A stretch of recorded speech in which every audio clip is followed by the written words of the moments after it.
కుటుంబానాం సహ బాంధవానాం క్షేమ స్థైర్య ధైర్య విజయ అభయ ఆయు ఆరోగ్య అభివృద్ధ్యర్థం ధర్మ అర్థ ఐశ్వర్య కామ్య మోక్ష పంచవిధ ఫల పురుషార్థ సిద్ధ్యర్థం చింతిత మనోరథ సిద్ధ్యర్థం మనోవాంఛ ఫలసిద్ధ్యర్థం మమ దీర్ఘ సుమంగళీత్వ సిద్ధ్యర్థం మమ ఇష్టదేవత కులదేవత గ్రామదేవత సకలదేవత స్వరూపస్య శ్రీ మహాలక్ష్మీ సమేత జనార్దన స్వామినః సంపూర్ణ అనుగ్రహ సిద్ధ్యర్థం మమ గ్రామే వాడి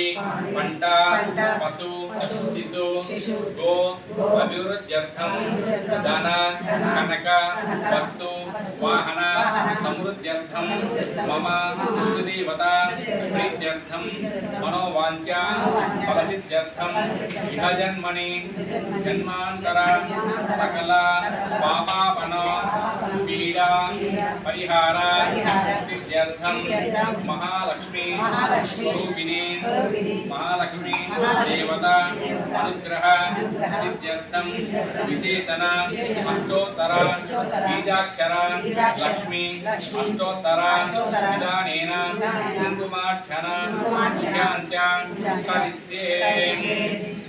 ఈ మూడు నెలలతో తీసుకోవాలి. ఈ మూడు కుడి తీసుకుని కుంకుని ఆ కాయిన్ పైన మహాలక్ష్మి దేవి నమః అనుకుంటూ లేదా శ్రీమాత్రే నమః అనుకుంటూ రాస్తూ ఉండాలి. ఈ చూపుడు వేలు చిటికినట్టు తీసేయాలి. తీసుకున్నాము.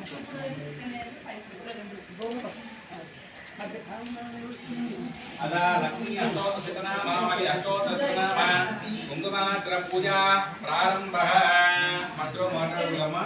ఇలా నిశ్శబ్దంగా ఉండి ఆ యొక్క అమ్మవారిని తలుచుకుంటూ మీకు ఏదైతే మనం ఈ కార్యక్రమం చేస్తున్నామో